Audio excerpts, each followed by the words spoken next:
amigos que siempre nos siguen como cada sábado. Bueno, Ricardo, tenemos varios temas sobre la parte económica. Lo primero me quiero referir al pronunciamiento que hizo el ministro de Hacienda, Donald Guerrero, la semana que recién finaliza, acerca de la posible venta del 50% de las acciones de la planta Punta Catalina. Todavía no está listo el proyecto, pero ya él adelantó por dónde iría. ¿Qué significa eso? Que ya tenemos más o menos una idea por dónde sería el monto en el cual el gobierno vendería la planta. Lo primero es que el ministro Adelano Guerrero planteó lo siguiente, que la planta se cotizó o se va a cotizar al mercado para la venta en 2.500 millones de dólares, de las cuales para fines de venderse el 50% se va a vender en función de 375 millones de dólares que va a recibir el Estado Dominicano a razón de un 50%. Y ustedes se preguntan, ¿por qué 375 millones de dólares si está en cotización, vamos a decirlo así, en 2.500? Vamos a decir por qué.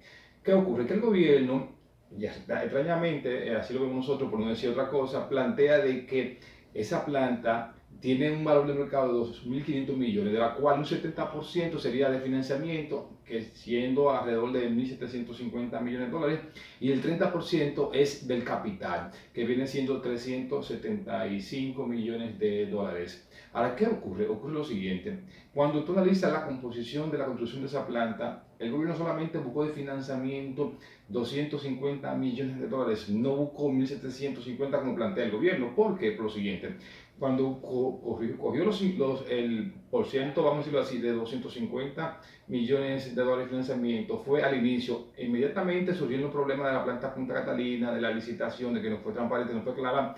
El banco Bandeja de Brasil paró el financiamiento y por consiguiente se fue a Europa y no pudo conseguir tampoco el financiamiento de Europa. ¿Qué ocurrió entonces? Que el gobierno tuvo que financiar, el gobierno, directamente el gobierno como tal, financiar la planta. ¿Pero cómo lo financió el gobierno? Lo financió con la diferencia o el diferencial del precio del combustible, del petróleo, entre el precio real del mercado y lo que era el precio al consumidor. ¿Qué significa eso? Para que la gente me entienda más claro. Significa lo siguiente, que cuando bajó el petróleo bien bajito en relación a cómo estaba en una etapa inicial, el gobierno no le transfirió al consumidor lo que es la baja total, sino que fue una parte, y el diferencial entonces lo iba dirigiendo a la planta Punta Catalina. Por consiguiente, fue el mismo gobierno que financió, que en el fondo no fue tanto el gobierno, sino fue el consumidor dominicano que no se ahorró el dinero en el combustible. Sin embargo, el gobierno, la diferencia lo direccionaba directamente a la planta Punta Catalina. Para que la gente me entienda más claro lo que significa eso, que si el gobierno tocaba bajar 20 pesos por galón, solamente bajaba 5 pesos y los 15 pesos iban directamente a la planta Punta Catalina. Por consiguiente, así fue que el gobierno financió y terminó la planta Punta Catalina. Ahora, ¿qué ocurre? Me sorprende que ellos, en la estructuración que van a hacer, de acuerdo al ministro de Hacienda, plantea que un 30% de capital que fue que invirtió el gobierno y el resto lo financió. No lo financió el gobierno, fuimos los consumidores. Sin embargo, extrañamente lo hace a la inversa. Y entonces, ¿qué está ocurriendo eso, Ricardo? Que si se hace así, primero es ilegal y segundo, vamos a decirlo desde el punto de vista claro, es un robo. ¿Por qué es un robo? Bueno, porque usted como gobierno realmente no gastó el dinero, fue el consumidor lo que tocaba del diferencial de la bajada del barril del petróleo, se iba para la planta. Entonces, ¿qué ocurre?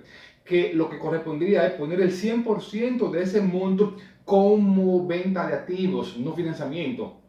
Si lo hace así, entonces estamos hablando que la planta valdría alrededor del 50% de las acciones, casi 1.700 o 1.600 millones de dólares, no los 375 millones.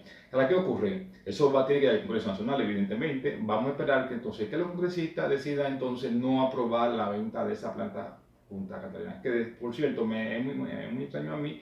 ¿Por qué es muy extraño? Porque ya estamos en la parte final de este gobierno y debe dejar esa posible venta de la planta a un próximo gobierno. Por lo tanto, yo espero que los congresistas puedan tomar ya la decisión de evitar la venta de la planta. Por otro lado, Ricardo, me voy a referir justamente también a un tema de finanzas públicas, que es el presupuesto. El gobierno está planteando en este momento lo que sería un presupuesto complementario y ya ha remitido al Congreso Nacional lo que es la partida de un presupuesto complementario. Ahora bien, ¿por qué lo envía el gobierno? Lo envía por la siguiente manera. El gobierno en los últimos 3 meses y básicamente ya cuando inició la etapa preelectoral del PLD hizo un aumento del gasto, es decir, se expandió el gasto público y entonces creó un déficit de 10.000 millones de pesos adicional a lo que tenía el presupuesto. ¿Qué ocurre? Que lo grave no es que tenga un déficit de 1.000 millones de pesos. lo grave es que hizo esa expansión del gasto sin el permiso lo que es el Congreso Nacional, pero además también ya había un nuevo presupuesto establecido y por consiguiente tenía que regirse por este presupuesto que ya venía con un déficit de 12 mil millones de pesos, este presupuesto aprobado por el Congreso Nacional. ¿Qué ocurre? Que el gobierno adelantadamente consiguió un gasto enorme por encima de su precio final. Ahora, ¿qué es lo que ocurre, Ricardo? Para que la gente me entienda, fue que el gobierno gastó lo que no era de él y ahora entonces necesita que se le autorice a buscar por ahí dinero prestado para incluirlo en el presupuesto. Es como que yo venga, reciba un préstamo de una gente de 100 pesos y entonces sucede que antes de yo recibir el préstamo de 100 pesos yo gaste 200 y ahora me encuentro cómo voy a buscar los 100 que faltan. Eso fue lo que hizo el gobierno. Entonces, ¿qué pasa? El Congreso ha decidido no aprobar este presupuesto complementario. ¿Por qué, Ricardo? Porque el problema es que el gobierno lo hizo indebidamente, lo gastó sin la autorización y ahora está buscando legalmente cómo justificar entonces esa expansión del gasto.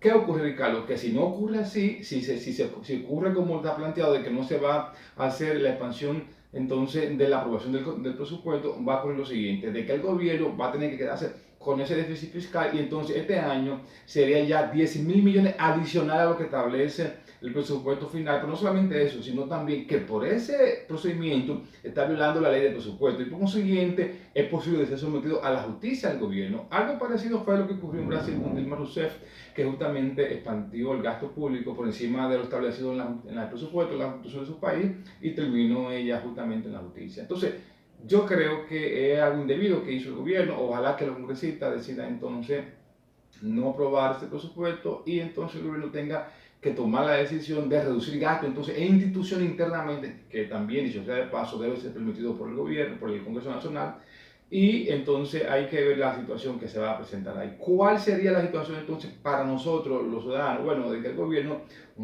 tendría entonces que disminuir gasto en todas las áreas y entonces eso va a afectar algunos servicios básicos. Puede ser de educación, o puede ser de salud, o puede ser de otros elementos. Lo dejo hasta aquí, Ricardo, entonces nos vemos luego. Gracias.